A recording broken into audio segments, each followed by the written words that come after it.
Good morning, viewers around the world. Once again, it's News Round. News Round, the 6th of September 2021. News Round is a production of Schengen Story Media with its coordinators all around Europe. Today, I'm here again with my very good friends and colleagues, coordinators. Right there in the UK is our coordinator, Mazi Azu Godson. Azu, good morning. Welcome to News Round. Thank you very much, my dear able chief editor, Schengen Magazine. It's my great pleasure. Good morning to you, and good morning to all those going to watch this wonderful News Round clip. Hope you enjoy it. Thank you very much, Mazi Azu. Mazi Azu, and your face is shining. It looks like it's sunny in UK today. Yeah. It's been a wonderful weather since yesterday. I mean, surprisingly, we never expected it in September, but it's happening. They say it's global warming. I'm not too sure what's going on. Good, you're welcome. So also joining us from France is our coordinator, Chuma Ebomuche. Chuma, you're welcome to News Round. Yeah, good day, coordinator, the main editor-in-chief of Schengen Story Media. It's a pleasure being here again this week. To all our viewers, we salute you for your. Chuma, how is the weather in France today? We are melting. We are melting. Wow. For the first time since we've been asking whether we are in summer or in rain, in spring. Now we are having the temperature getting to 33 degrees. So It's very, very hot. Yesterday was nice, the same 30 degrees. Today is 33. So we still thank God we're able to see the sun a bit this time around. So it's all of Europe. That means all of Europe is still in the heat wave. That's interesting. You're all welcome, gentlemen. So before we come back to the dialogue, we are going to go read the news headline all over the world. So this is News Round, Schengen Story Media. On the news headline, we are getting information that the Guinea soldier says the president has been taken and the government has been dissolved. That's from Guinea. We all know what is happening in that part of the country in Africa. There has been a military takeover. We're coming back to discuss that. Also in News Round this morning from the news headline from Nigeria is our former president, Goodluck Jonathan, back in Bamako as fears grows for Mali transition. Also on the news headline is Jacob Zuma, former South African president, leaves prison for medical treatments. We're also having some headline here that the Tanzanians says that several party members have been arrested. Tanzanian politics. News Round headline on Schengen Story Media. In Tunisia, we are getting information on the sport level that the Tunisian basketball team have been crowned champion of Africa. Also on the news headlines, in entertainment, we have the story on our very good friend, Akon. Akon is an artist, and there is the news that his income has increased as a result of his Wakanda project in Africa. Also on the news headline is we're still getting some information on the Congo. Congo is preparing to assume OPEC rotating presidency. Congo wants to add their voice to OPEC rotating the presidency of its leadership. Also from Egypt, there is the news that tourists are returning to Egypt after months of restriction, COVID restriction. So Egypt is open up again for tourism, and Egypt is doing well again and welcoming people back to the beautiful land. Also in the news roundup is the Paralympics game. We are getting as the big games begin to wind down, updates and informations. And we'll come back to that as we discuss. So this is Schengen Story News, Schengen Story Media News Roundup. On the entertainment scene, there's a musical group in the 80s called ABBA. I know some of us know the group called ABBA, the two-couple group, four couples, two men and their wives. And ABBA is making a comeback album after decades apart. So that's something to look into. We all hope to hear that comeback album. ABBA sang so many great songs in the 90s, in the 80s, and in the 90s also. So news roundup. As the news develop, we bring them to you. This is Mark Godwin Iwejuan from Milan. We'll go on a short break now, and when we return, we're going to talk about issues in Schengen Story magazine is an African international bi-monthly magazine based in Milan, Italy, and founded in 2016. The publication focuses on personalities, fashion, style, entrepreneurship, and culture for Africans. Though articles on food, movies, fitness, music, travel, sports, technology, and books are also featured. Our lives full of best stories. A lot can happen in a month. Expand your mind, change your world. Get Schengen Story magazine's full editions. Celebrating Africans make an impact. Read better, the inside story. Your fashion magazine for a better lifestyle. Inspiring stories for you. Your monthly dose of entertainment. A better mind keeping you updated. Hashtag Schengen Story magazine. Get Schengen Story magazine full editions. You're welcome back to Schengen Story Media News Roundup, 6th of September 2021.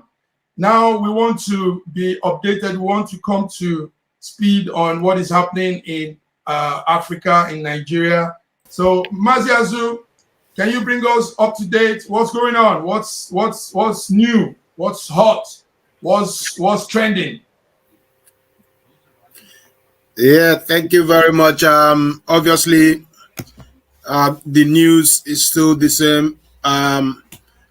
The situation of insecurity in Nigeria is just the trending news in Nigeria on a daily basis. It's quite unfortunate, and obviously because it has been noted over the last couple of years that Nigeria is the capital, the poverty capital of the world, so to say, with a ratio of over 70% of its population live in poverty, and about 35% of that live in abject poverty, which means a very serious condition. And due to this situation of poverty, lack of employment, lack of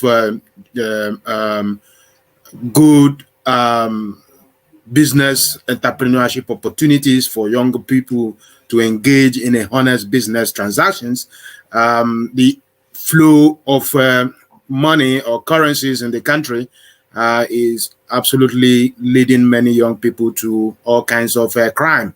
And one of the major crime that they are going into is now banditry, kidnapping, and they come in different disguise. And also they've come up with a new phenomenon called the unknown gunmen. In those days, 10, 15, 20, 30 years ago, when you hear the name armed robber, you hide, you run away. Now the name of armed robbery is gone off the media street. And now what we know is banditry, kidnapping, and the unknown gunmen.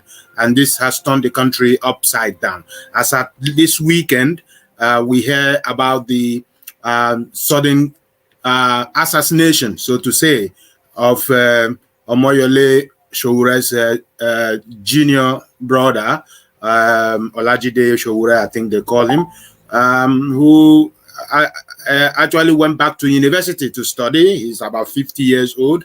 Went back to read pharmacy, I think at the Okada University or something like that.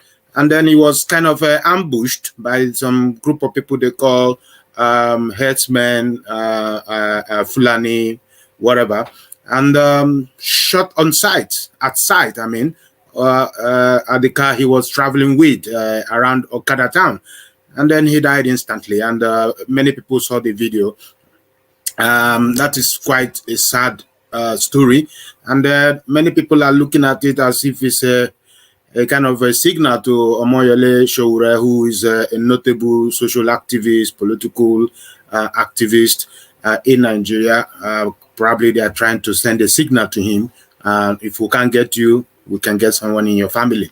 And that is obviously going towards that narrative. And also suddenly we think this whole thing about kidnapping, banditry in the north will subside a bit, but no. We just had that the secretary to the state government of Katsina State, I think so, was kidnapped over the weekend. We had a member of the State House of Assembly in Niger State, wife and kids were also kidnapped over the weekend. Also before the weekend, about 70 plus students of a school in Katsina State were also under abduction in Katsina State. And obviously the challenge here is that some of these huge situation, insecurity challenges happening in Katsina State is happening at the doorstep of Mr. President, because that is where he comes from. And if there is going to be any form of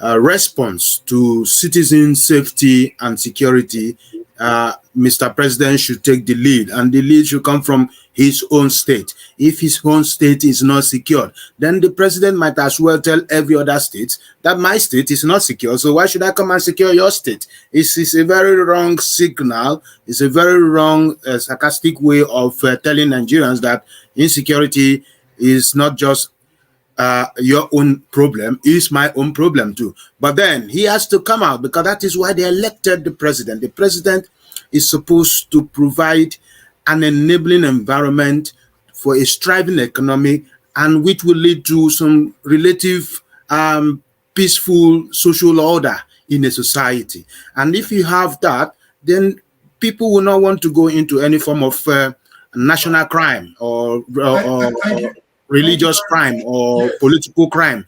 But then when these elements are not managed properly by the man at the top, then those at the bottom will take the laws into their hand. They control their territories and control those who they can put under their control, which is what is happening in many of these states now, in Katsina, in Zamfara, in Kaduna, in Borno, in Niger, in Benue, in Plateau State.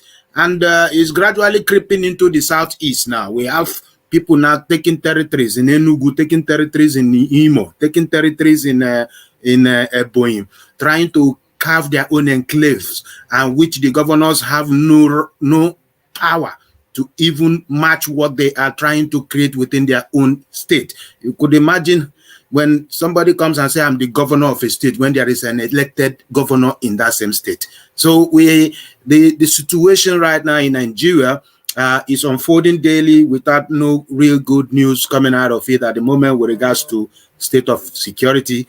But I think if the government do more, the government need to do more. The security apparatus needs to do more. The police, the civil defense corps, the army, the Navy, they need to stand up to the reality of situation and take a radical and a proactive step to cop this thing, because there is no smoke without a fire, and it's only the rat in the house that tells the one outside there is a lot of fish.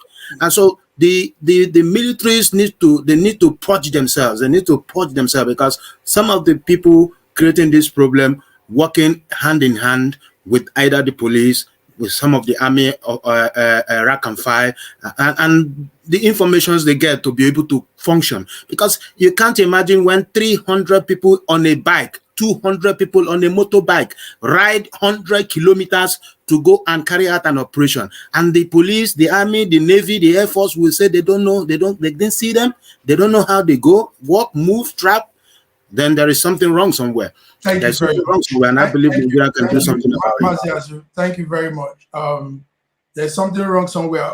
We saw the video of the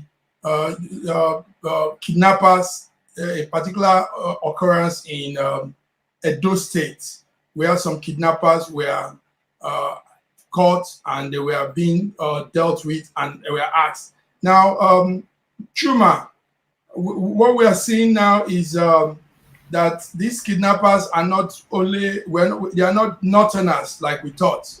They are also southerners that are bandits, southerners that are kidnappers. And like the video running now, these ones were operating in Edo State. The video went viral on social media, and they were confessing, and obviously they were not northerners, they were not from the north.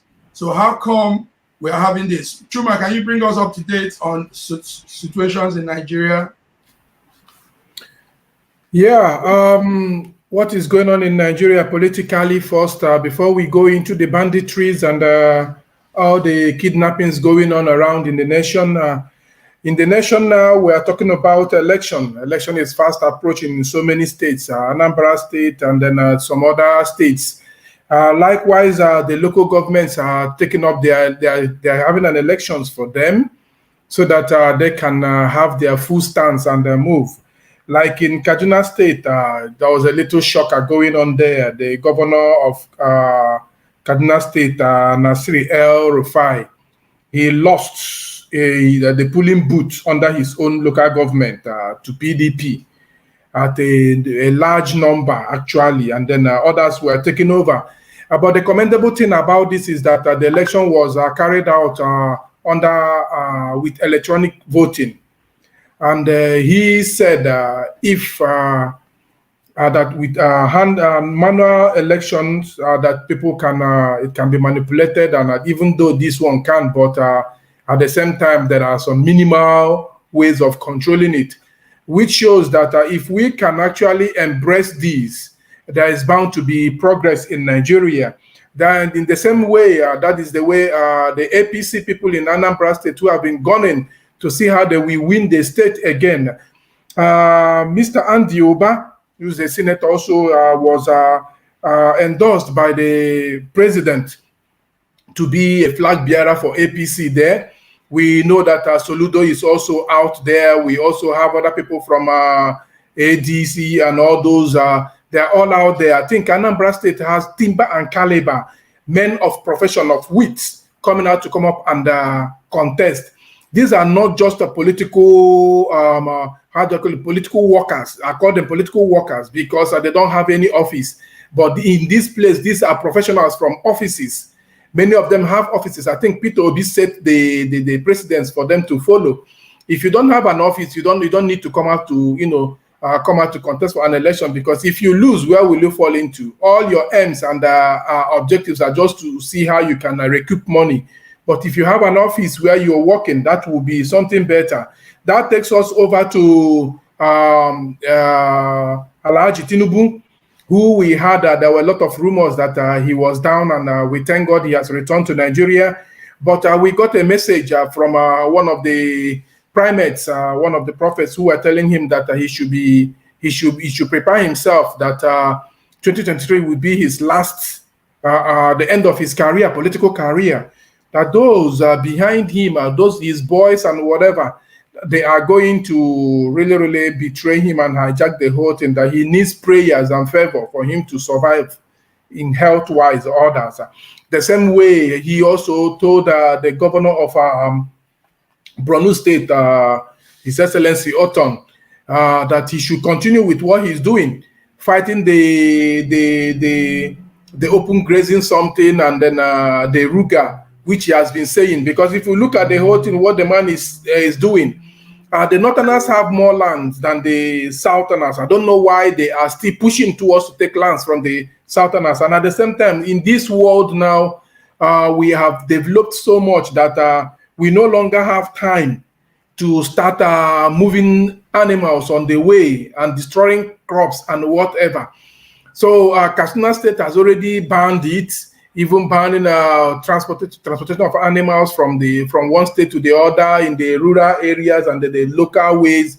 So I don't know why it should be forced on the southern part of Nigeria. Katsina State happens to be the state of the president, and then the president is still calling that the Nigerian Agricultural Land Development Scheme should establish agricultural estates in all the senatorial districts. So we are asking if this is what they want us to do, and he wants to do, he wants to see that crops are produced and people are not fed, and hunger is not killing people. Why is he allowing all these headsmen to go around destroying crops and destroying farmers? That also takes us over to what the video we just saw now about the kidnapping and the killings going on. Now, this time is in Edo State. Some youths were arrested because of kidnapping, and then they were demanding some ransoms, and the lock ran out on them. From a closer look and listening to the whole thing, you can actually find out that this happens to be their fourth time. They have extorted money from other people. Now you are extorting money from people who are suffering like you. Where do you want them to get the money from? And then we all know that they say the devils. Thank you. Yeah. Let's see a clip of that video so that we can understand. One woman, the poultry man. Okay, the poultry. Okay, no, cannot be this our poultry person. Correct. How much The poultry man? How much he pay? He pay 1.3. 1.3. What are the first one when I first kidnap? How much I want to pay? 600. 600. Then why not no resign? What of the third one? How much I want to pay? 1.5. 1.5. The fourth one, and I can't open your hand, so Abi. Okay, this one over drop. This one the first drop 500. Yeah. This man the first drop 500. All that says. How long now? How many years now do they do the work? This year. This year I start the work. This year. Who initiate you for the work? This man, okay? Since when? How many days that man just spend for now? 4 days. Now they feed down. Go now for the bad food. The bad food come for that side. Which job you be? But now they sleep with them. Okay, we'll go on a camp there. Okay, I cross the Thank you very much. Which job you be? With this, we can actually understand what I was saying before. That these are young men who are supposed to be handy, who are supposed to be engaged, in one job or the other. If we listened very well, we'll find out that one of the people they kidnapped first, maybe they killed, was a poultry farmer. Now, and most of these people are struggling to see how they can survive. They are making ends meet.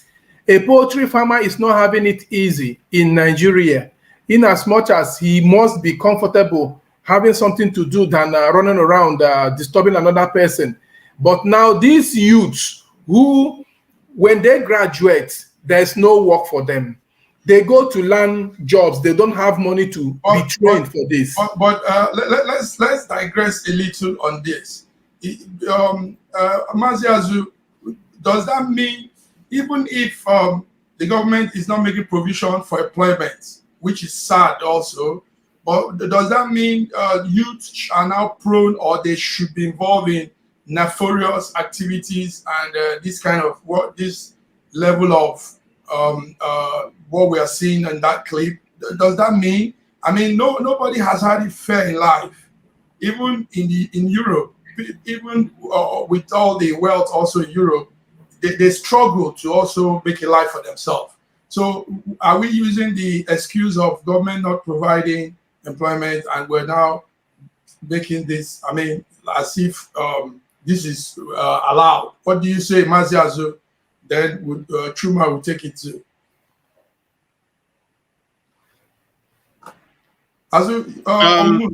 Yes. In as much as we may in a theoretical terms tend to blame the ideology or the philosophy or the policy approach of the government, because when you look at the government manifesto, what the government have told the people we want to do to make life better, to create a better society, to create a thriving economic environment, and you begin to assess that or evaluate such government policies with the practical applications or practical interventions that are happening, you will see that from the onset, this government has been a complete disconnection. There's been a disjointment between its policy, implementation, and actualization of some of these social economic intervention programs or its own social economic direction. And that is why we have a government that can not relatively provide job even in the public sector for at least 10 million Nigerians re-employed or employed on a full-time basis across the entire 36 states by the government institutions.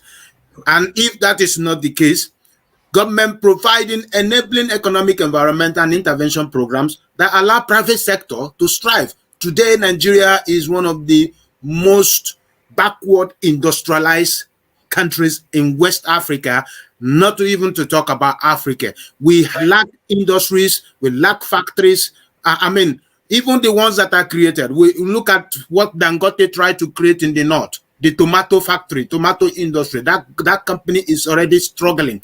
Remember the young Igbo man, I can't remember his name. He created one of the first tomato paste industry.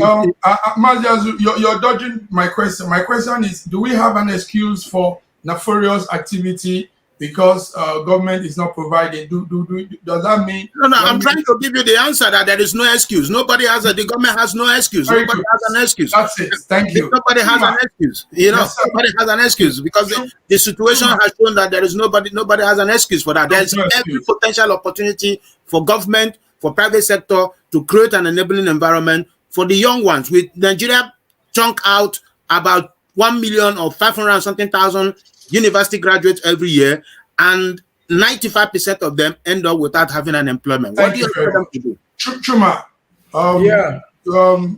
obviously no excuse. What do you say? Life also blows on everybody.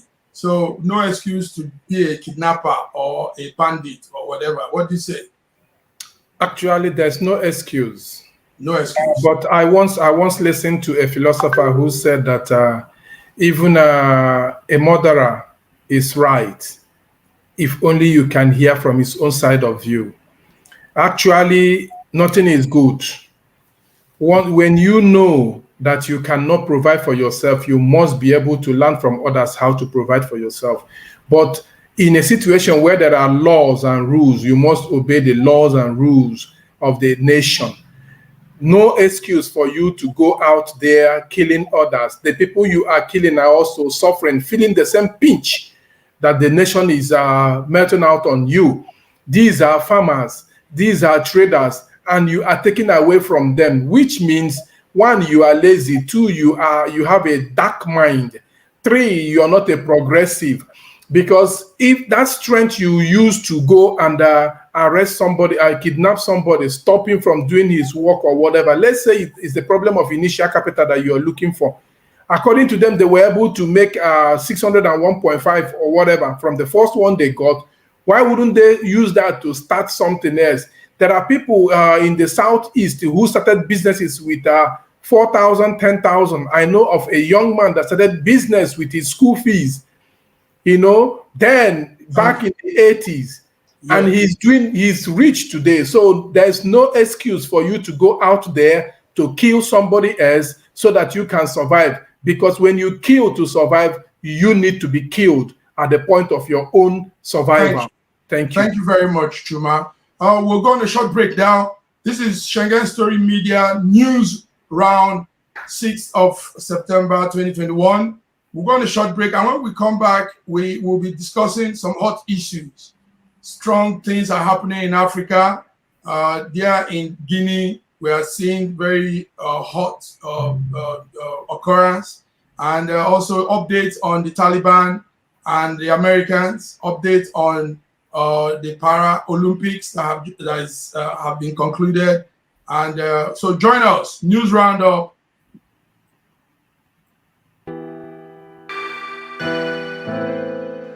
Schengen Story Magazine is an African international bi-monthly magazine based in Milan, Italy, and founded in 2016. The publication focuses on personalities, fashion, style, entrepreneurship, and culture for Africans. Though articles on food, movies, fitness, music, travel, sports, technology, and books are also featured. Our lives full of best stories. A lot can happen in a month. Expand your mind, change your world. Get Schengen Story Magazine's full editions. Celebrating Africans make an impact. Read better, the inside story. Your fashion magazine for a better lifestyle. Inspiring stories for you. Your monthly dose of entertainment. A better mind keeping you updated. Hashtag Schengen Story Magazine. Get Schengen Story Magazine full editions.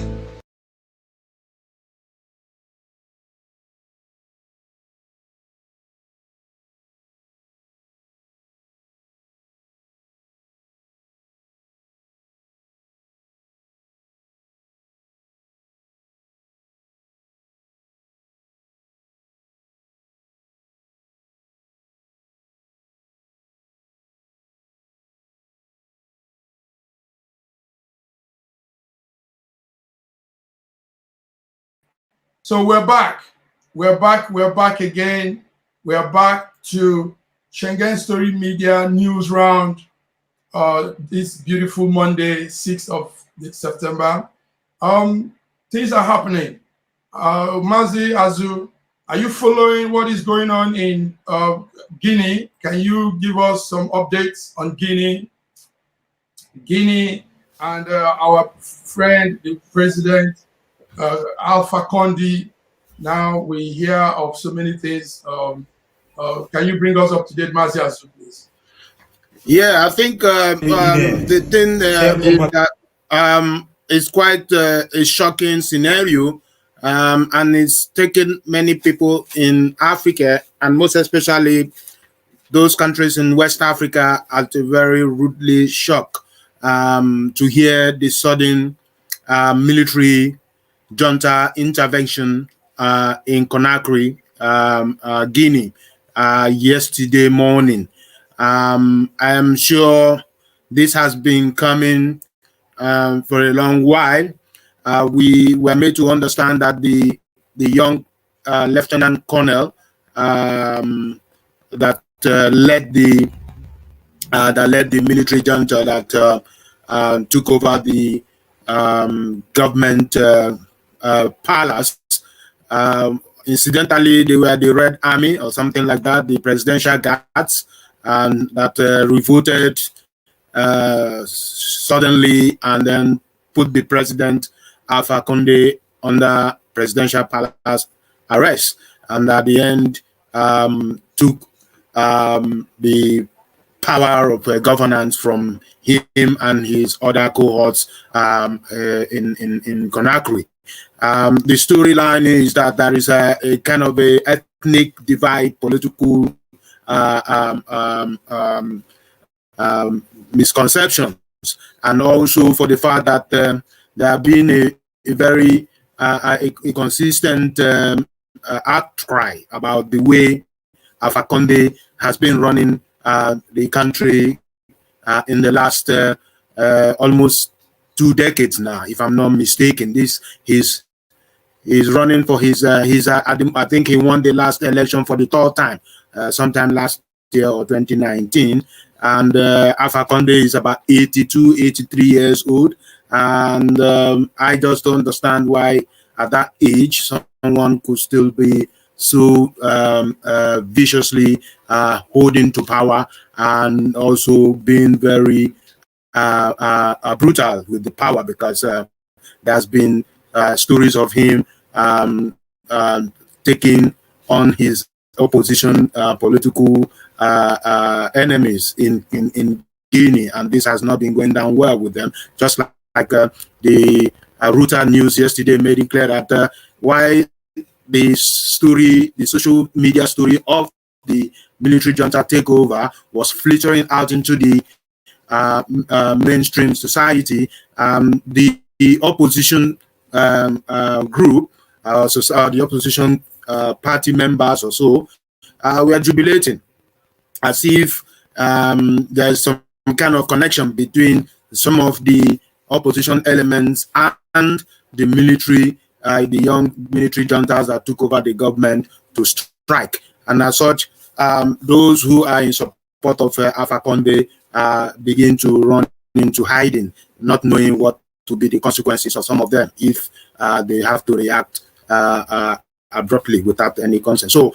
this is another situation in Africa which I felt 10, 15, 20 years ago, the African Union and many political leaders in Africa has been working hard to stop military coups in African countries, to stop military taking over and destroying democratic principles and democratic spirit in many countries. We see what's happening in Mali. In Mali, they've been struggling for over 5 years now just to ensure that there is a consistent and a stable democratic dispensation in Mali, but that has not been able to be sustained. And now we are seeing what has now just happened in Guinea. I think it's just a matter of. I was going to say that also we saw a large crowd of the populace. We saw people singing, as if they liked what happened. So what we are probably saying, from my own view, is also the people look like they are tired of Alpha Conde's regime, because this is his third term now, and Guinea is a very rich country. I'm going to bring Chuma into this now. Guinea is one of the richest countries in Africa. Guinea has bauxite. Guinea has diamond. Guinea has gold. Guinea is so rich that Guinea can take care of Africa if Guinea is well aligned. Now we have this situation where these leaders just want to get stuck in power. Don't you think that could be the reasons why the populists, the people, are also jubilating? Does this show that election that brought Conde the third time, was it truly free and fair? Chuma, what are you following with Guinea? What do you see?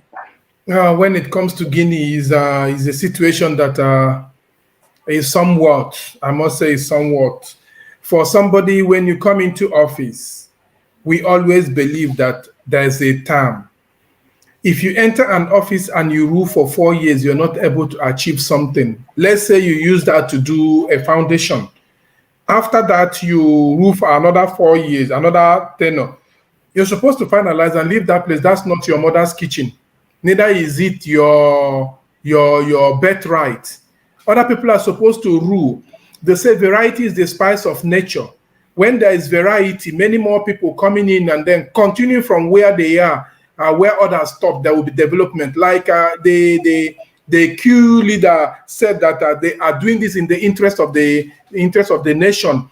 If you look at their roads, their hospitals, their schools, and everything, you find out that there's nothing to show for it. And then you look at somebody who is 82 years old. He has done his 2.5 years that was given to us by God. He is on a grace, and still he doesn't want to give room. He doesn't want to help people to go on. This is why, and what we are crying about African politics. We always believe that we need to look outside for help when we cannot help ourselves.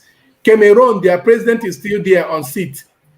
We don't know whether he's alive or he's bedridden or what, but he still holds onto the seat like that. The same way you go to Gabon and other places. I don't want to mention countries. We can see what is happening in Mali, and then Niger next to us also are celebrating. So how do we cope all these things with all the resources that are in Africa? We are still begging for help. We say, don't feed us. Don't give us aid. Tell us to make use of what we have to better ourselves. Do business with us and not giving us aid. So these presidents make this money as if it is their own personal something. You get a president that wins an election, his son starts flaunting wealth, starts living a large, kind of life. You see him driving so many expensive cars, going to many places. Where is he working? Those money are meant to be used to do what? Fix the nation.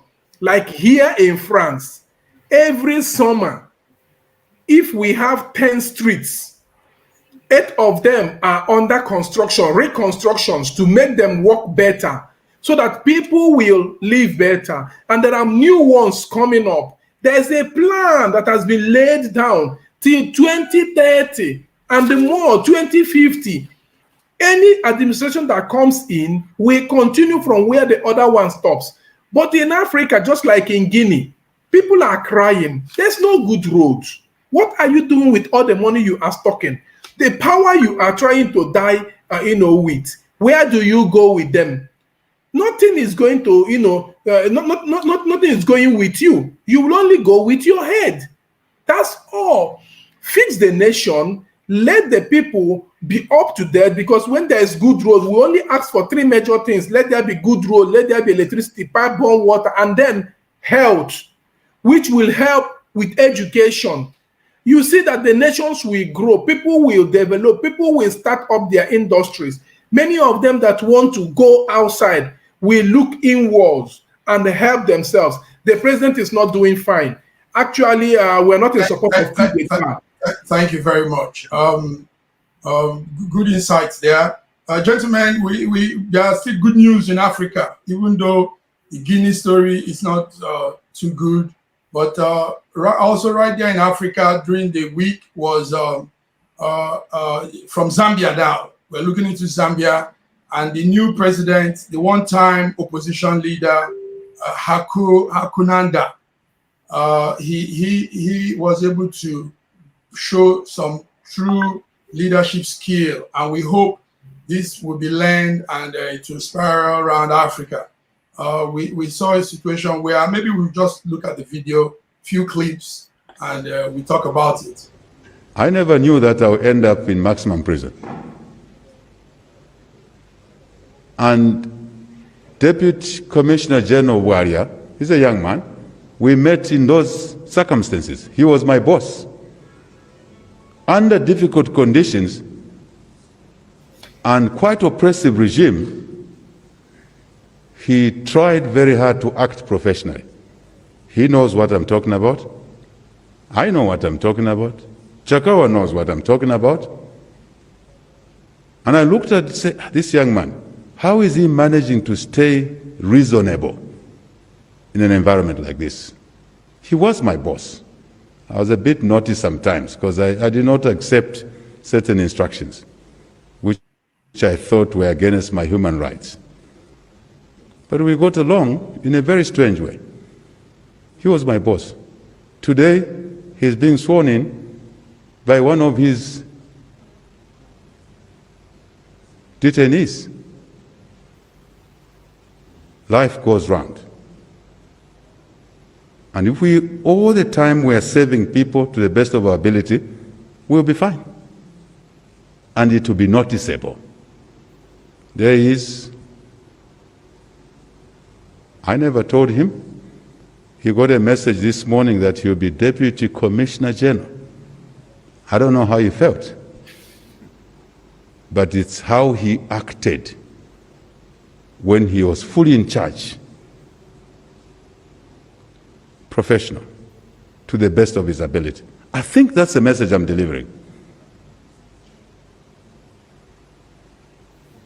For the colleague, Deputy Inspector General of Police, you know what you've gone through. The nation knows what you've gone through. You're not coming back to punish those who treated you like that. No. You're coming back to show them that you are a better person, that you occupy a higher moral ground than those that persecuted you. I think the story is told. People of Zambia, let's support each other. Let's work. With those words, I bring in my coordinators. Maziazu, that's the president of Zambia, a very hard name to pronounce, Haku Indi. Haku Indi. Akinde. Okay, the seventh president of Zambia, a businessman, a politician, and a one-time opposition to the government. Now he has shown some real good conduct. Maziazu, what do you say about this? Kindly unmute. Yeah. Obviously, I listened to this young man and I felt these are the kind of generational leaders we need in modern Africa. These are the kind of people who understands what it means to lead a nation. Lead a nation not just because you are in power, but because you understand what it means to govern a people with moral understanding. And obviously, it is difficult for you as a leader to get to power and want to do anything with anyone that has crossed your path in terms of your periods of challenges and persecutions.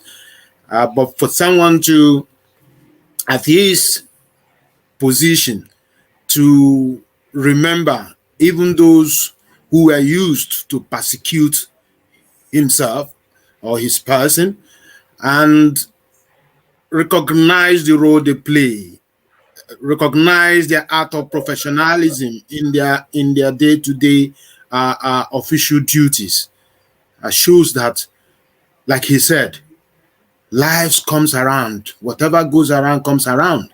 Whatever you do, always remember that once there is life, you don't know where you will meet again at the end of the circle.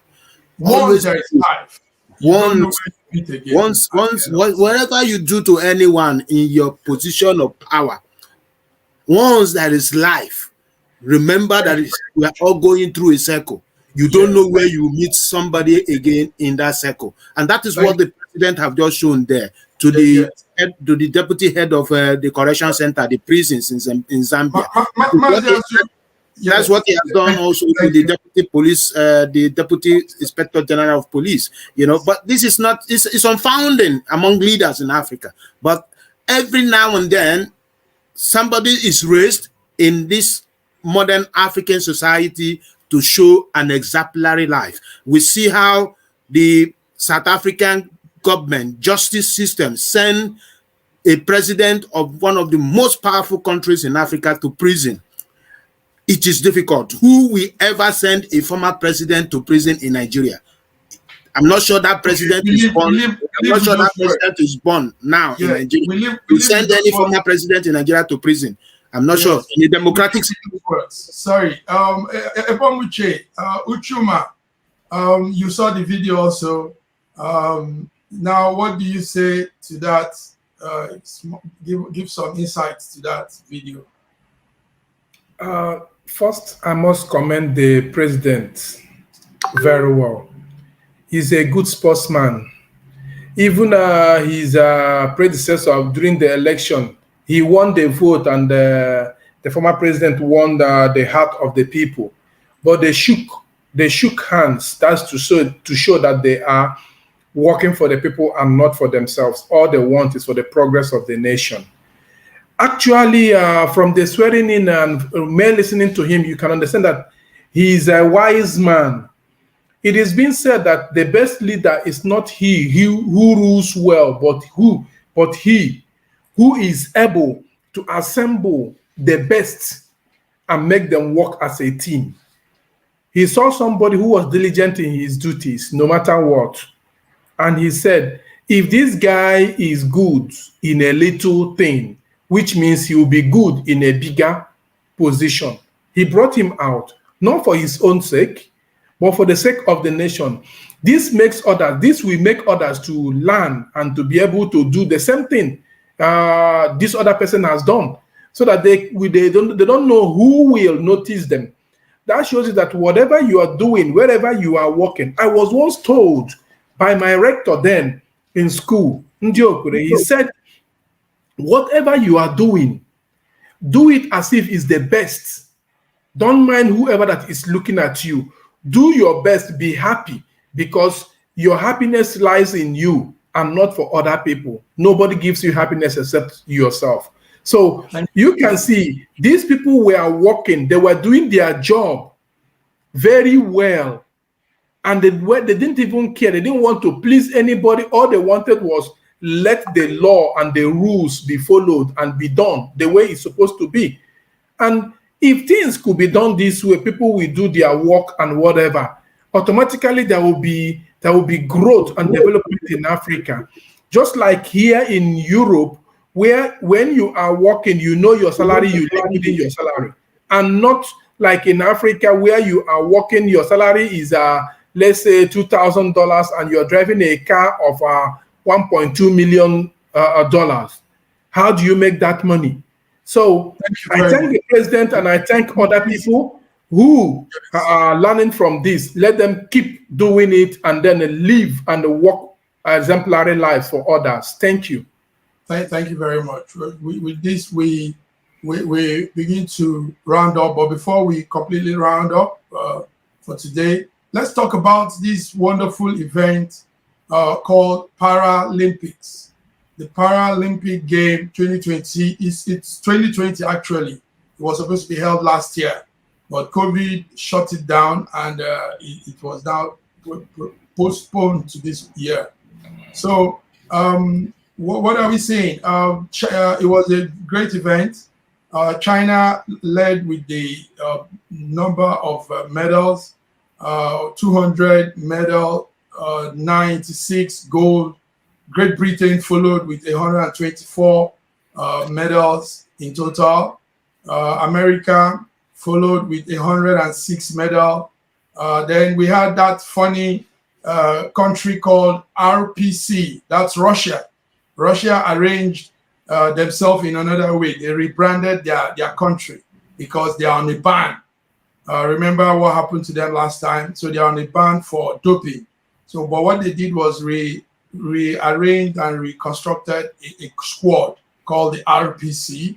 So the RPC also came up on the fourth list with 118 medals. Netherlands also, and most of the European countries did so well. The athletes all did well.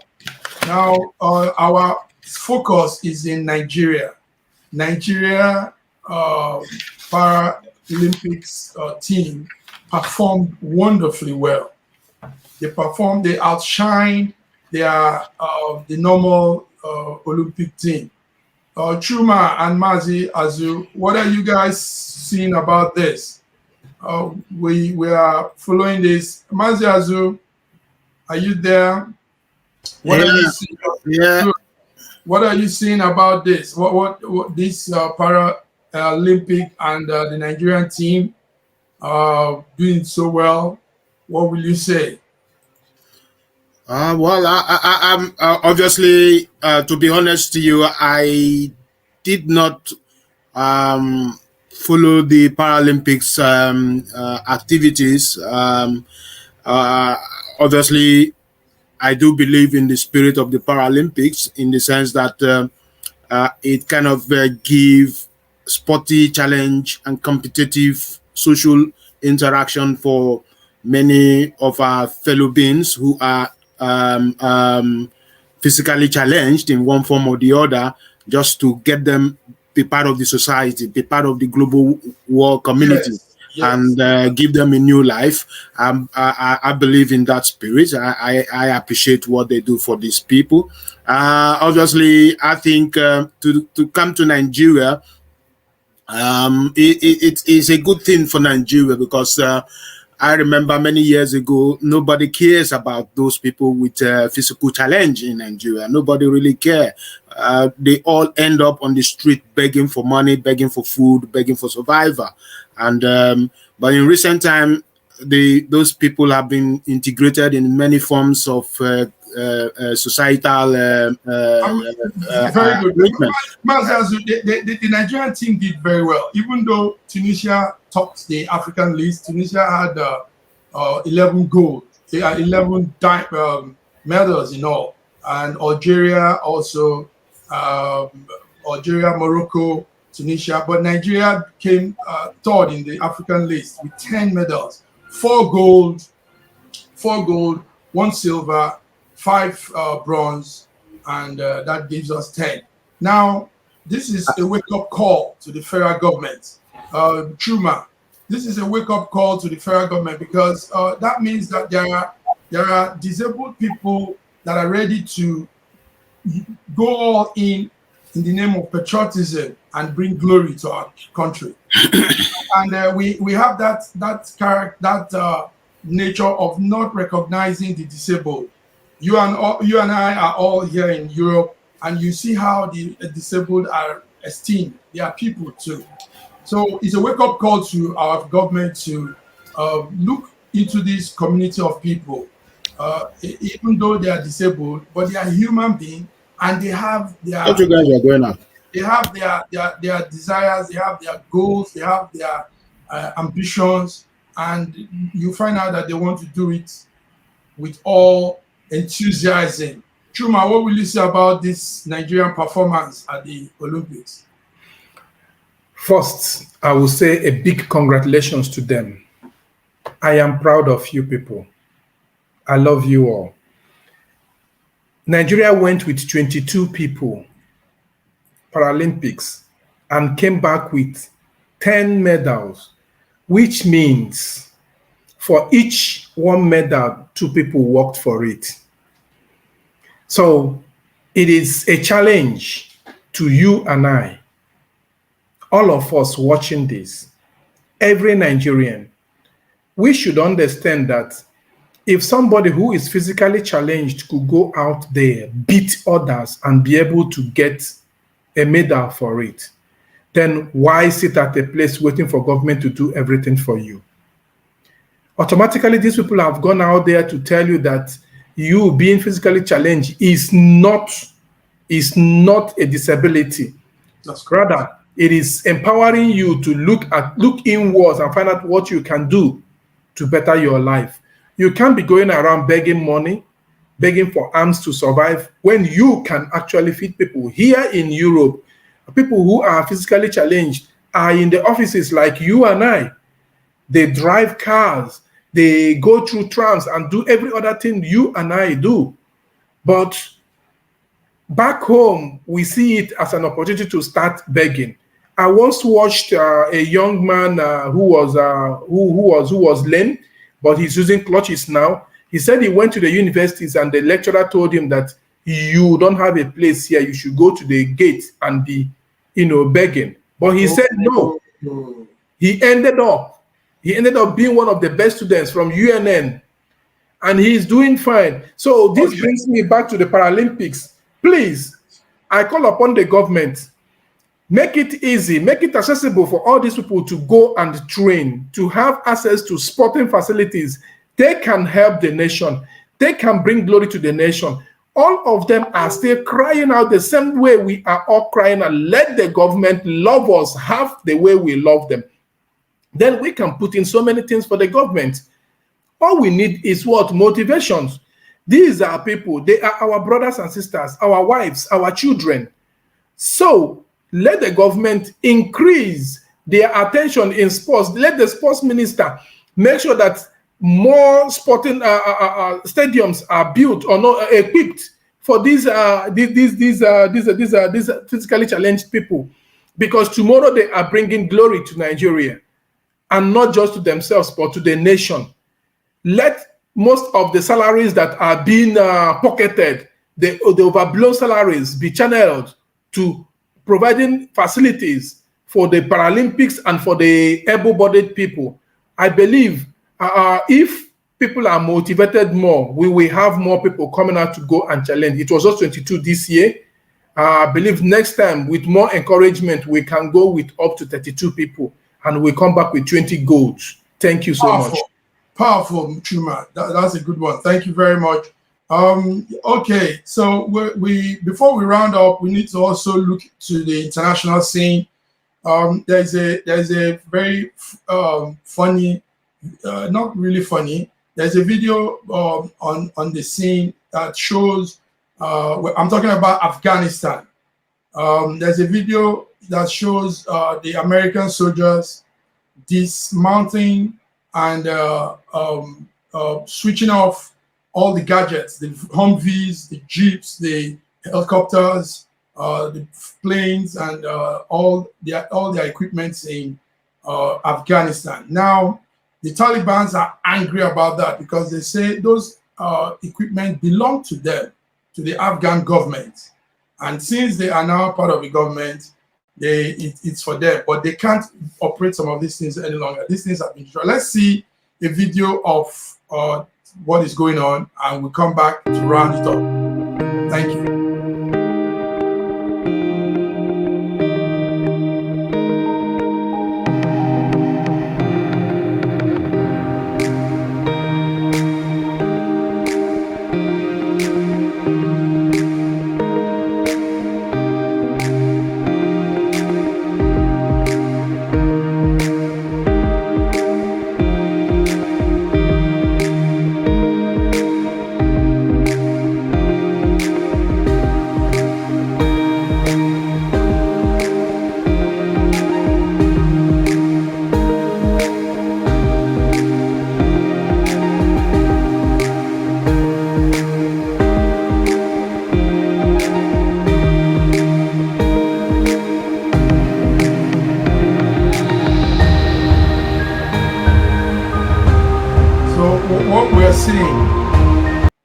What we're seeing is the American soldiers destroying some of the weapons they left behind. The U.S. troop said they had to do that because the equipments are for them. But the Taliban are angry that these are their national assets. Taliban are angry because they say the U.S. betrayed them. So, and this is causing a situation that is not very pleasant there in Afghanistan.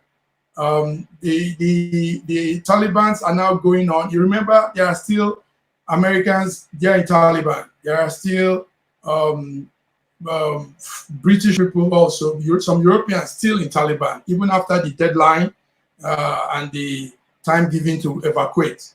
So what is happening now is they are going house to house looking for these Americans, and who knows what will happen to them. So Maziazu, are you following that story in Afghan with these soldiers dismantling and switching off all the gadgets they are leaving behind? Are you following that? Did you follow that story? It happened during the week, and it's still playing out till now. If the U.S. troops demilitarizing the aircraft, demilitarizing all these gadgets. Are you following that, Maziazu? Maziazu, can you switch on, please? Yeah, thank you very much. Yeah, I'm following the situation. I mean, it's been reported on daily basis in many of the mainstream media channels over here in the UK, what the situation is like in Afghanistan, especially in Kabul, and also the other regions of Afghan, where the Taliban are working hard to capture and be rest assured that the entire regions in Afghan are under their military and political control. But the fear here is that the Americans were very, very conscious of the implication of allowing the Taliban to have access to some of these key military installations. You know, the Americans are also always kind of build highly sophisticated military base wherever they go to carry out an operation. And everyone knows that the military base in Kabul is highly fortified, and with huge amount of military installations and intelligent materials, and I believe the Americans we are very conscious of the fact that if some of these intelligent materials or intelligence military softwares or intelligent military machineries fall into the hands of the Taliban, whom they cannot absolutely trust of their intentions, of their motives, it could lead to something else that the Americans won't be able to manage in the next coming months and years ahead. And so what they did was to demobilize some of these aircraft, demobilize some of these military carriers, in order to ensure that if they eventually fall in the hands of the Taliban, they wouldn't have any use of it. And if they need such military equipment to be reinstalled, remobilized, then there's going to be a new agreement. There's going to be a kind of new military discussions or diplomatic arrangement between the U.S. and the new Taliban-led government in order to allow the Americans to really allow such equipment to be in the hands of the Taliban, or else, because there's still the fear that the Taliban are still having in their mix the filtrations of ISIL. The ISILs are still infiltrating the Taliban, and as such, there is need for America to be conscious of who is going to manage those military equipment. Is it wouldn't this trigger more tension, more ill feeling, and more against the Americans, because the people claim that the assets belong to the Afghan.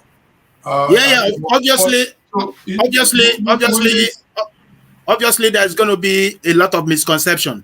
There's a huge misconception between the Taliban and the reactions of the Americans in their military bases and at the airport. The Taliban were very, very, very eager to take control of these military equipment, hoping that they have a very strong equipment to deal with, believing it's for Afghan. Yes, some of the equipment belongs to the Afghans. Most of the equipment belongs to the Americans. And it's because of the short notice of evacuation. If there was a long notice of evacuation, Americans would take all their aircraft away. They will move them, and they will move everything out of Afghanistan. Some of them belongs to America directly, not Afghan properties. But because they are in Afghan, doesn't mean that they all belongs to Afghans. It's American military equipment, which they could take away if they have the chances. Thank you, Majas. Chuma, what do you say about this very, I don't know what to call it, maybe diplomatic role or something? What do you say about this? Well, first of all, we have to understand that America went down there to go Osama bin Laden and Al-Qaeda. Then from there, Taliban, they have always seen Taliban like a terrorist organization. So all they went with were their equipments. All those things came from America, and to help them do their work. They always move around. It's a pity they didn't form. They didn't end up in having a military base in Afghan. All these equipments are all American equipments. They brought them in, and they were helping the Afghanistan government, then their military, to help them to curb the Taliban and to end all the infiltrations of all these terrorist organizations into the country. So these are all their own. They were using it for their own safety and whatever. So when they were leaving, you should know that if a terrorist organization should have most of these equipments at hand, what happens to their neighbors? You see what ISIL did when they first came. They went into Iran and Iraq. They destroyed so many things. You still check why they have come over now. The ISIL is still springing up. The same thing. So if Taliban should have these equipments, helicopter and everything, once they have an air power, that is a very strong age, they can destroy, they can do a lot of things. So Americans are not fools. They're intelligent. And moreover, America is like the police of the world. So they know they will not arm people that will come after them or come and make their works very difficult. So you see, when they were leaving, They couldn't carry all these things, just like Mazazu explained very well. It was a short notice, and they can't pack all these things to leave. So they took the much they can, and they had to destroy the other ones. And moreover, you should know that there's so many intelligence equipments involved in this, like all those ferrets and whatever they were trying to destroy. If you look at it, you find out that the gadgets there still have access to the Pentagon and other these things, and they also still pass information with them. So if they don't destroy them, automatically it's more or less helping espionage on your own country. So they destroy them so that these Taliban will not have access to them, because they cannot be able to say what they can do tomorrow or what they have in mind. If they fully constitute a government, they can come to America to say that they are coming for a negotiation and then do Thank you very much. did. Yes, Mazias, Chuma, thank you very much for that insight. It's nice. There's a very breaking news I just saw now about the political situation in Nigeria. We all know that the APC and the PDP are running head to head to conduct their conventions before the end of the year. And there is the news that APC has decided to zone the presidency to the south and the National Party chairman to the north. But then this month, just now, I just got news on my phone that the PDP is agreeing to zone the presidency to the north and the National Party chairman to the south. And there are about 6 candidates coming out now to contest the PDP chairmanship come October 30th, just in the next couple of weeks. And so the lining up of chairmanship is Olabusoye Onilola, Chief Bode George, Dr. Jimmy Agbaje, and so many of them have lined up to contest the chairmanship of PDP. And so we don't know where the scenario will end up in 2023, because then we're going to have a tough battle, the north and south. Who will win? It's not about party now. It's going to be about individuals. Who will win now? North and south. Thank you very much. Yeah, that's a good one. You're being very resourceful, keeping us up to date with situations. This is News Round, Schengen Story Media, and on this note, we want to bring it to a halt for today, the 6th of September 2021. I want to thank my colleagues in the different corners of Europe. Maziazu from the UK. Maziazu, yes, thank you very much for all the briefings, updates, insights, and all you are doing for Schengen Story Media. Chuma from France. Chuma, thank you also. You're on point. Thank you. So till we meet again next week, Monday, remember, this is News Round. We come fresh Monday morning to give you what is going on around the world. And from here, Milan, Italy, we say keep cool and be well. Bye-bye. Thank you so much. See you Monday.